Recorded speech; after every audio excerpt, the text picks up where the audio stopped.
Oi, tudo bem com vocês? Espero que sim. Vamos dar início à nossa aula de português, tá?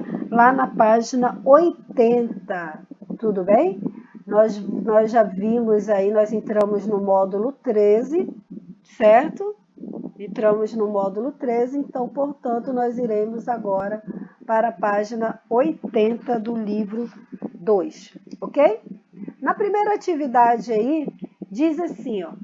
Faça um X na alternativa que indica o porquê de Dona Durvalina ter escondido a pata Dedé no cesto fechado com tampa. Então aí tem essa alternativa que após ler o texto lá da aposta você consegue responder.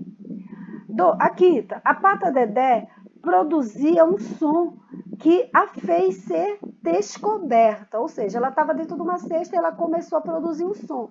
Que som foi esse? Tá? Aquele quem, né? Volte ao conto e sublinhe, ou seja, faça um traço, né? Um traço embaixo da palavra quem toda vez que você a vê lá no texto. Agora, ligue os animais à representação do som que elas produzem. Ou seja, qual é o som aqui? Mu, cri, cri, cocoricó, que cada um desses bichos faz. Certo? O conto que você leu se chama Aposta. Qual foi a aposta feita entre a dona Durvalina e o vendedor de bilhetes? Qual foi a aposta que ela fez com ele? Quem ganhou a aposta? Quem foi que ganhou a aposta? Por que a pessoa ganhou a aposta? Né? Você vai explicar aí. Quem foi que ganhou? Por que ela ganhou? Ela ganhou como? O que foi que aconteceu? B. Em que consistiu exatamente a artimanha, ou seja, a esperteza de Dona Durvalina? Bom, só para te lembrar aí, ela fez a aposta sabendo que o vendedor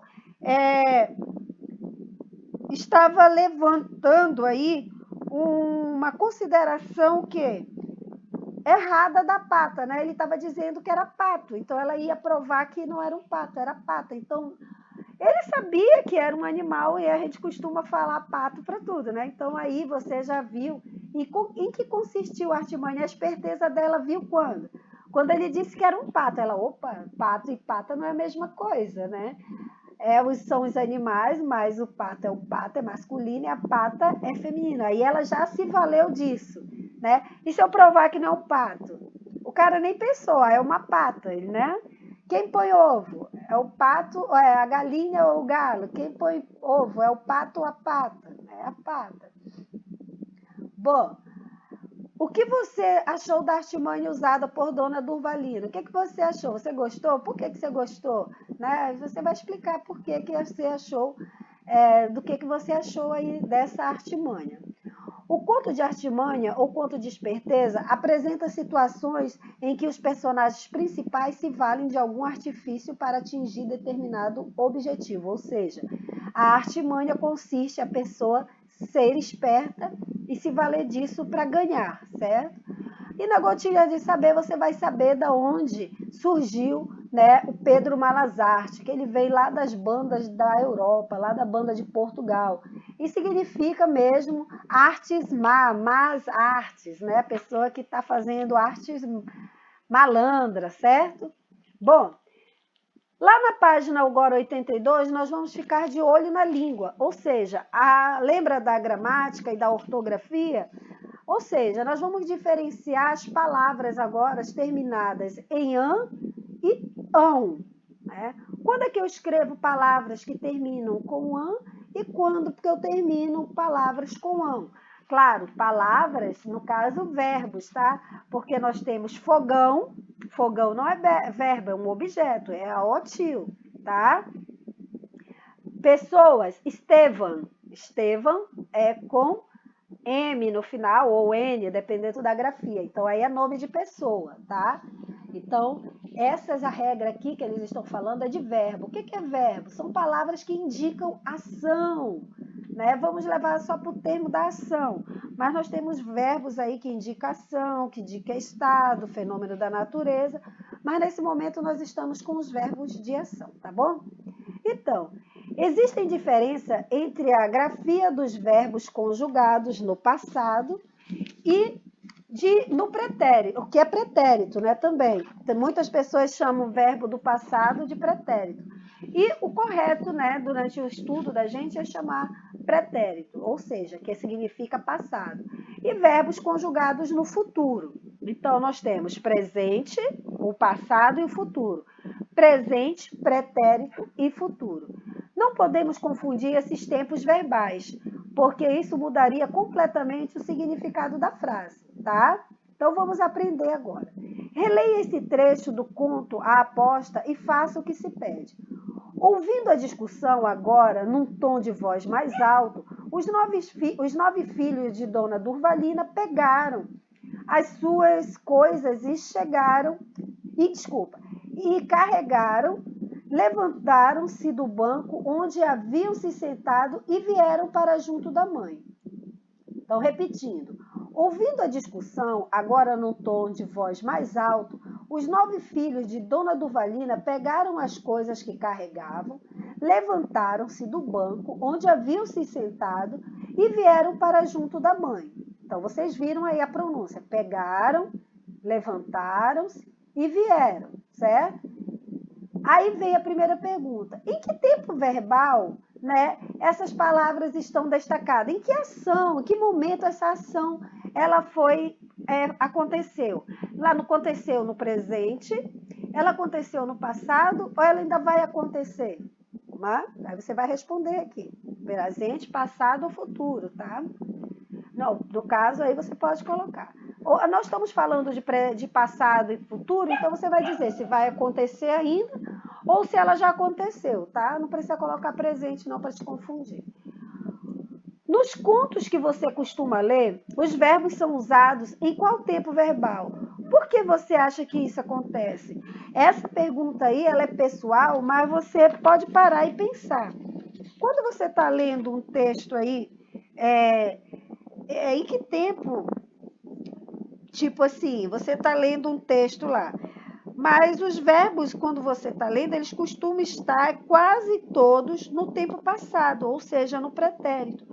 Pois os contos são narrativas que apresentaram uma história que já aconteceu. Ou seja, normalmente, quando a gente está lendo um texto, um conto, ele já aconteceu a história, e você só está sabendo dela, né? Então, os contos que você costuma ler, os verbos são usados em quem tempo verbal. Normalmente, tá? Os contos, eles são do tempo verbal. É alguma coisa que você está aprendendo que já aconteceu. Leia a seguinte manchete do jornal. 13 adaptações de livros chegarão aos cinemas em 2020. Em que tempo verbal está destacado? Em que tempo verbal, né? Em que tempo está o verbo destacado? Em que tempo verbal está o verbo? Certo? Esse verbo, a palavra chegarão, certo? Então, em que tempo verbal você acha que está aí? Ele já aconteceu ou ele vai acontecer ainda? Chegarão ou chegaram? Olha como seriam as duas leituras de tempo verbal. 13 adaptações de livros chegaram aos cinemas em 2020. Ou eu poderia ler. Ou poderia ler, não. Ou como está escrito aqui, a leitura é 13 adaptações de livros chegarão aos cinemas em 2020. E aí você vai dizer, isso aí, essa leitura aqui, ela é no passado ou ela é no futuro? Essa manchete do jornal poderia ter sido publicada de modo como está em 2020, por exemplo? Hã? Ela poderia ser publicada? Bom, a gente pode dizer que não, né, gente? Pois a manchete apresenta uma informação sobre algo referente ao futuro.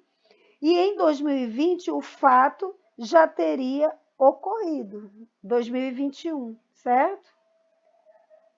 Ok? Lá em 2021, se a gente estivesse em 2021 e tivesse a frase aqui, 13 adaptações de livros chegarão aos cinemas, tá? Em 2021. Nós estaríamos em 2021. Mas se ela fosse de 2020, a gente poderia ler, se aconteceu em 2020, a gente poderia lá, chegarão, né? Então não, né, gente? Porque ela está 2021 é no futuro, mas Isso aqui está acontecendo ainda, né? Não chegou. É futuro, aqui chegarão é futuro, mas no futuro ainda dentro de 2020. Em 2021 já é um futuro mais distante, então e é uma coisa que vai acontecer quando mudar, 21 será futuro de 2020, ok? Leia em voz alta. Então aqui é para quem tem dúvida na B, não, né? Por quê? Porque a manchete apresenta uma informação sobre algo referente ao futuro, e em 2021 o fato já deverá ter ocorrido, certo? Bom, na página aí 83, ok? Olha aqui, nós temos pretérito, que é o quê? Passado, e nós temos futuro, né, aqui do lado. Então, nós temos à esquerda o pretérito ou passado e à direita o futuro. Qual é a diferença de sentido entre os verbos da primeira coluna e o da segunda? Qual é a diferença de sentido entre os verbos da primeira coluna e o da segunda? Bom, ponto aí para quem vai pensar que um da primeira coluna indica o pretérito e o da segunda indica futuro. Lógico, né, gente? E agora, qual a diferença ortográfica, de ortografia entre a primeira coluna e a segunda? Aí a diferença é o final, né, da palavra aqui, ó. Um tem an e o outro tem ão, certo? Volte à atividade anterior e releia os verbos do quadro. Depois, preencha as lacunas corretamente de acordo com as palavras entre parênteses. Os verbos da primeira coluna têm última, penúltima ou antepenúltima sílaba mais forte. Elas são oxítona, paroxítona ou proparoxítona. Nós estamos falando aqui da primeira coluna. Então, cantarão ou cantaram. Qual é a pronúncia correta aqui? É cantarão ou cantaram? Aqui é cantaram. Então, a sílaba mais forte aqui em cantaram é o tá, ó. Apostaram. Vejam que o rão vai morrendo aí o som dele. Ouviram. Lembra lá da ouviram do Ipiranga? Eita, quase que não sai a voz. Ouviram e discutiram. Então, essas que está marcada aí, elas são a última, a penúltima ou a antepenúltima? E aí você vai escrever aqui, ó. É a última, é a antepenúltima ou é a penúltima? Né? E aí, sendo a penúltima, a antepenúltima, que elas são? Oxítona é a última, a paroxítona é a penúltima e a proparoxítona é a antepenúltima, certo? Já os verbos da segunda coluna têm qual sílaba mais forte? Tá? Cantarão, apostarão, ouvirão, discutirão. Então, é o não, né, gente? R-A-O-T-I-O. Tá? Todos é a última, é a sílaba rão. Isso aí elas entram como a última sílaba, a penúltima ou a antepenúltima? Qual é delas aí, o rão lá? Ela é oxítona, ela é paroxítona ou ela é proparoxítona? Certo? Lembrando, na terceira pessoa do plural, eles ou elas, os verbos no pretérito terminam em an e são paroxítonos.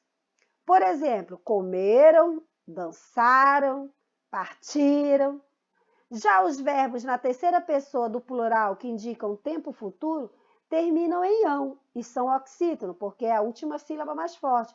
Por exemplo, comerão, dançarão, partirão, ok? Então, eu espero que vocês façam com todo carinho a atividade. Beijo. Até o próximo vídeo.